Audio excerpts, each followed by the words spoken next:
첩첩산중 오지마을에 사는 별난 한의사 박진우. 20살, 그는 인생의 목표를 찾기 위한 방황을 시작했습니다. 내가 누군지 모르니까 무엇 하나 잘할 수가 없는 거예요. 오랜 방황 끝에 찾은 한의사의 꿈. 한의학을 공부하며 자연스레 약초에 관심을 갖게 되었습니다. 저는 약초 공부를 너무 좋아했어요. 하면 할수록 재밌는 거예요. 하늘과 땅을 포함한 자연. 자연으로 점점점 마음이 이제 이렇게 향하게 됐죠.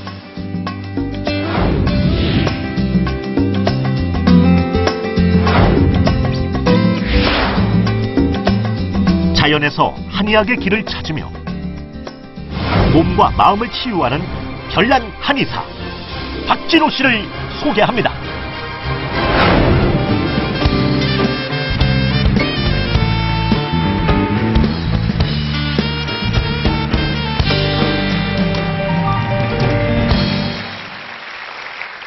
아, 잘 오셨어요. 근데 네. 산에서 지금 막 진짜 내려오셨죠? 네, 막 내려왔습니다. 네. 그러면은 경북 봉화에 지금 계신데 이 서울에는 얼마 만에 오셨습니까, 혹시? 거의 1년 만에 왔습니다. 그럼 1년 동안 그러면 항상 거기에만 계세요? 네, 산이 깊어서 네. 거의 거기에 살고요. 예. 장 보러 다닐 때나 혹은 아이들 장난감 사줄 때 네네. 가끔 읍내에 나갑니다. 그때는 읍내 나가시고요. 네. 오늘 그러면 이렇게 참 어려운 걸음을 특별한 걸음 하셨는데 오늘은 어떤 얘기를 이렇게 하시려고요? 네, 제가 왜 산골로 들어갔는지 네. 많이들 궁금해하시거든요. 그렇죠. 네. 예, 오시는 한의원을 찾아오시는 분들도 늘 네. 물어보시고요. 네.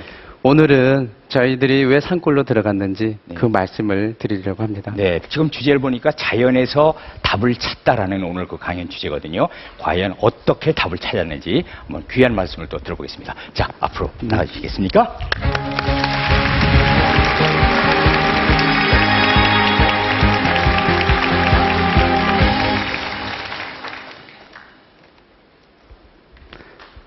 안녕하세요, 박진우입니다. 저는 우리나라에서 청정지역으로 손꼽히는 봉화의 깊은 산골에 살고 있는 한의사입니다. 제 외모가 좀 별나시죠? 가끔 장 보러 춘향장에 나가면 뒤에서 저를 부르는 할머니 목소리 들립니다. 어이 아줌마, 오이 좀 들어가서. 제가 돌아보면은 깜짝 놀라시죠? 예, 외모도 그렇지만 제가 산속에서 한의원을 차린 이후로 다들 저를 별난 한의사라고 불러주고 계시네요. 그리고 많이들 궁금해하세요. 왜 산으로 들어갔을까?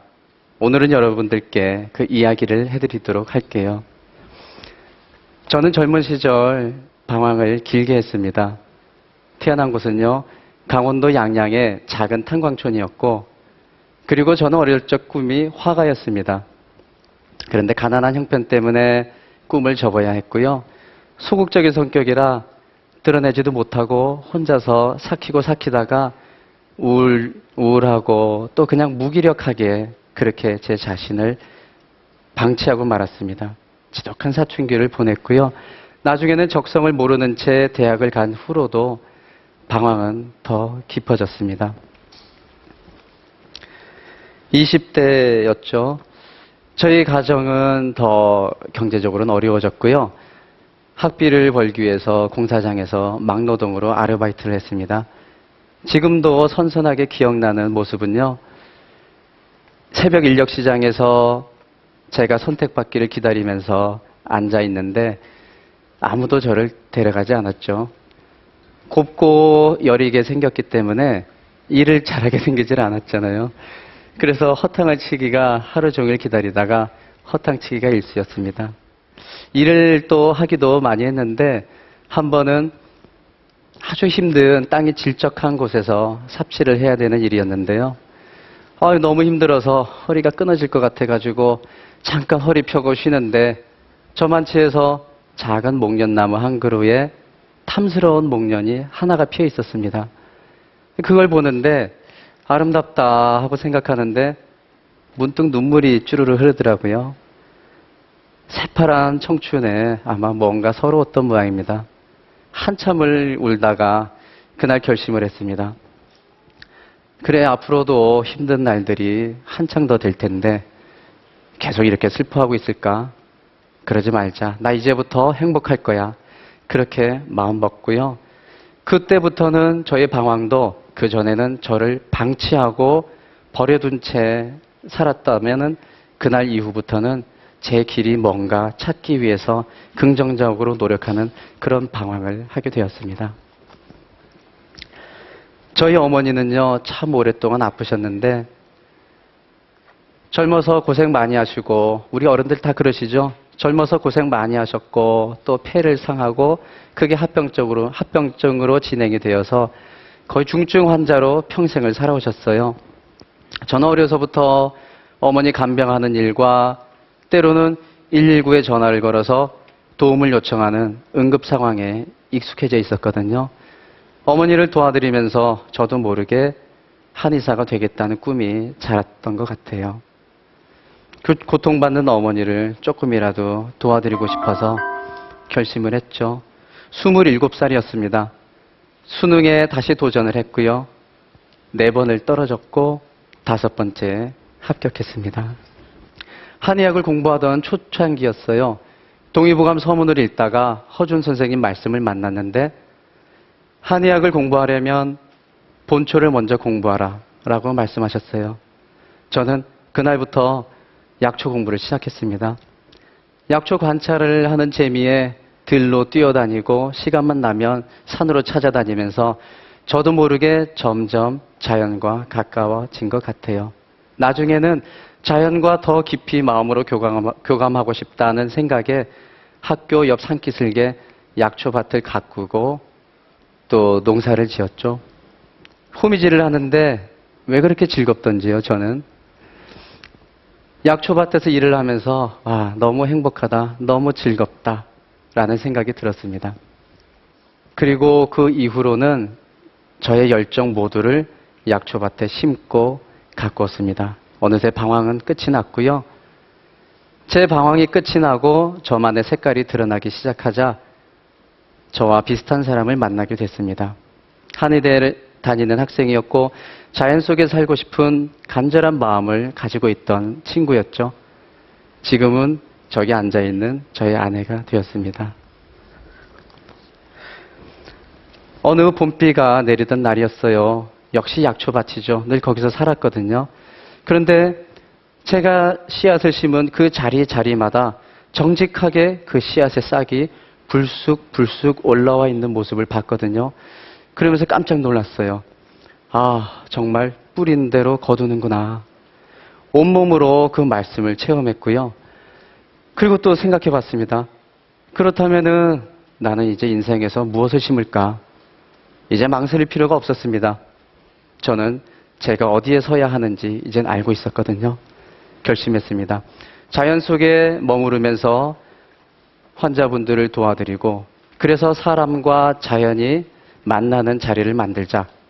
또 그렇게 해서 자연과 사람이 아름답게 공존할 수 있다면 얼마나 좋을까. 이건 정말 후회가 없겠구나. 결국은 우리나라에서 청정지역으로 손꼽히는 봉화에서 저희들이 그리던 땅을 만나게 되었습니다. 집을 짓는데 전 사실은 한 달이면 집 다 짓고 한의원 문 여는 줄 알았습니다. 그런데 일을 하다 보니요, 꼬박 2년이 걸렸습니다. 자연과 조화로운 공간을 만든다고 고집을 피웠죠. 그러다 보니 많은 일들을 일일이 손으로 했습니다. 저희가 집을 짓느라고 흙벽돌을 형과 제가 등짐으로 지어 날랐는데요. 한 5,000장이죠. 하나에 15kg이니까 대략 75톤 됩니다. 그리고 기계톱도 사용하지 않았어요. 기계톱이 있으면 함부로 나무 한 그루라도 더 벨까봐 손으로 작업을 했고요. 또 오며 가며 넓적하고 튼튼한 돌이 있으면 구들돌로 쓰려고 주워다가 챙겨놓고요. 또 건축 작업을 또 아끼기 위해서 옛날 집 허무는 곳이라면은 크게 어디든 봉화의 이 구석 저 구석을 다 찾아다녔습니다. 지독하게 고집을 피운 덕택에 사실은 아내와 형과 아버지 가족들은 더 힘들어졌습니다. 완공 기간은 자꾸만 뒤로 늦춰졌고 이미 통장 잔고는 제로가 됐고 시골에 들어가서 저희들이 제일 두려워했던 겨울이 다가왔습니다. 영하 20도 되는 날들이 여러 날이 계속 왔고요. 눈도 많이 내렸습니다. 겨울에 물이 얼어서 계곡을 깨고 물을 길어서 하루하루 생활을 했고요. 처음에는 내리는 한방눈을 보면서 와, 아름답다 감탄을 했는데 한방눈이 거의 매일 내렸습니다. 저희 형과 제가 눈을 치워야 되는 거리가 약 1km인데요. 아침 시작해서 다 끝나면 점심쯤 되는데 돌아오면 다시 또 발목만큼 쌓이곤 했습니다. 지금도 저희 형은요, 눈이 오면 저한테 이렇게 말합니다. 진우야, 큰일 났어. 눈이 내려. 네. 어려운 일들이 많았는데요. 그래도 그 중에 저는 이렇게 힘든 과정이지만 이 길이 우리가 자연에게 가까이 다가가는 꼭 필요한 한 걸음 한 걸음이야. 그렇게 생각하면서 위안을 했습니다. 자연 치유는 저희 가족들부터 시작이 됐어요. 한의원 오시는 분들 사실 저 만나기 전에요. 슬쩍 아내의 얼굴부터 살펴요. 왜냐하면 아내 얼굴을 보면 거기 답이 있거든요. 그런데 제가 봐도 아내의 얼굴이 참 밝고요. 아내는 작은 것을 버리고 큰 것을 얻었다고 오히려 요즘은 더 좋아합니다. 그리고 보리와 봄비 산에서 뛰어노는 모습을 보면요. 노루들이 뛰노는 것 같아서 참 마음 즐겁고요. 저희 가족이 아주 좋아졌습니다. 그렇다면 한의학과 자연은 어떻게 만날 수 있을까요? 동의보감에 이런 말씀이 있습니다. 병을 치료하고자 한다면 먼저 그 마음을 다스려야 한다.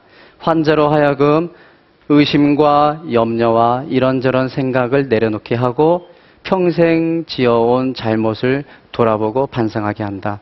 그러면 마음이 평온해지고 병이 스스로 물러나게 된다. 이런 말씀이 있습니다. 도시에서는 이게 참 어렵습니다. 알면서도. 왜냐하면 우리들의 많은 욕망과 그리고 감정들이 뒤섞여 있는 그곳에서 마음을 다스리는 건 참 어렵습니다. 오히려 마음을 빼앗기기가 일쑤이고요. 혹은 뒤를 돌아보는 마음의 여유조차도 없습니다. 그렇다면 도시를 다 떠나야 하느냐? 그렇지는 않습니다. 잠시라도 자연 속에 머물면서 나를 뒤돌아보는 시간을 가지시고 그렇게 해서 내 자신을 객관적으로 보는 시간이 필요합니다. 우리가 마음을 잃고 습관이 계속 그렇게 치우치게 되고 그 시간이 누적이 되면 병을 얻게 되는데요. 병을 얻게 되면 고치기도 어렵고 고통도 큽니다. 그래서 우리가 병을 얻기 전에 미리 알아차리고 예방해서 치료할 수 있는 그 방법이 한의학과 자연치유의 만남입니다. 저희 이 한의원 오시는 길이 참 멉니다. 깊은 산골에 있거든요. 어떤 경우는 이런 경우가 있었어요. 안 그래도 화병으로 고생하시다가 한의원 가서 야 치료 좀 받아보자 하고 출발하셨는데 키를 찾을 수가 있어야죠. 전화를 받는데 분노가 막 느껴집니다. 야 잘못됐다. 이거 도와드리기는커녕 이분 병 더 깊어지겠다 싶어가지고 전화를 했죠. 주차장에 오셨는데 저희 한의원까지 걸어오는 길이 흙길로 400m 되거든요. 맨발로 걸어오셔요 라고 부탁을 드렸고요. 그분이 그렇게 하셨어요. 근데 한 걸음 한 걸음 걷다가 팔 알이 다치니까 딴 생각 못합니다. 그래서 조심스럽게 한 걸음 한 걸음 걷다 보면 분노가 내리고 어느새 어릴 적에 뛰놀던 생각이 난다며 오셨는데 진료실에 들어오셨을 때 사실 이미 다 분노와 화병을 내려놓은 후에 진료실로 오셨더라고요. 제가 처음에 숲속에 들어가서 한의원을 열겠다고 했을 때 모두들 안 되는 일이라고 말씀하셨어요. 그런데 용기를 내서 첫 발걸음을 떼었고 느리지만 한 걸음 한 걸음 걸어갔죠. 지금은 드디어 숲속에 생태적인 한의원이 운영되고 있습니다. 저는 제 꿈을요 자연 속에서 심었는데 그 씨앗이 싹 텄고 지금은 천천히 자라나고 있습니다. 여러분도 가끔 지치실 때는 자연을 찾아 들어오셔서 잠깐 내 뒤를 돌아보세요. 그리고 더 건강해진 몸과 마음으로 여러분들의 소중한 꿈을 이루시길 바랍니다. 이렇게 저의 이야기를 들어주셔서 감사합니다.